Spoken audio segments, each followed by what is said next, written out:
प्रजासत्ताक दिनाच्या पूर्वसंध्येला 2026 साठीच्या पद्म पुरस्कारांची घोषणा झालेली आहे आणि पद्म पुरस्कारांचा देशातील सर्वोच्च नागरी पुरस्कारांमध्ये समावेश होतो। त्यामध्ये ज्येष्ठ अभिनेते धर्मेंद्र यांना मरणोत्तर पद्मविभूषण, तर साराभाई मालिकेतले प्रसिद्ध अभिनेते सतीश शहांना सुद्धा मरणोत्तर पद्मश्री पुरस्कार जाहीर करण्यात आलाय। तसंच महाराष्ट्राचे माजी राज्यपाल भगतसिंग कोश्यारी यांना पद्मभूषण जाहीर झालाय। याशिवाय भारताचे अव्वल क्रिकेटपटू रोहित शर्मा आणि हरमनप्रीत कौर यांनाही पद्मश्री पुरस्कारानं गौरवित करण्यात येणार आहे।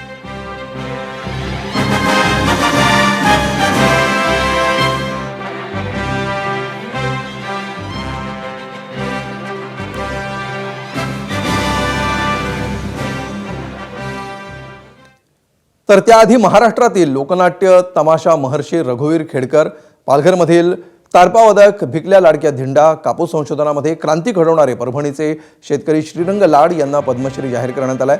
याशिवाय छत्तीसगडच्या बस्तर भागामध्ये आदिवासींसाठी अविरत वैद्यकीय सेवा देणारे डॉक्टर रामचंद्र गोडबोले आणि सुनीता गोडबोलेंसह मुंबईतील प्रख्यात बालरोग तज्ज्ञ डॉक्टर अर्मिडा फर्नांडिस यांचाही पद्मश्री पुरस्कारानं गौरव करण्यात आला।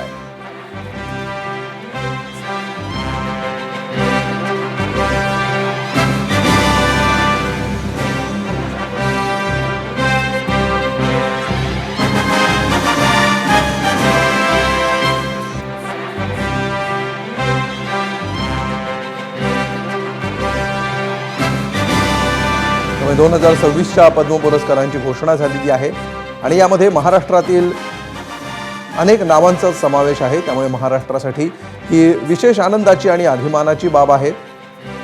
डॉक्टर अर्मिडा फर्नांडिस यांना पद्मश्री पुरस्कारानं गौरवित करण्यात येणार आहे।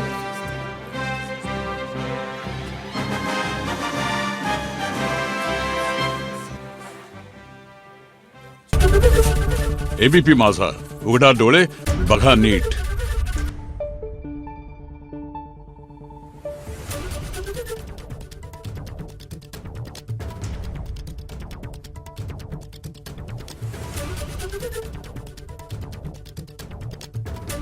Thank you.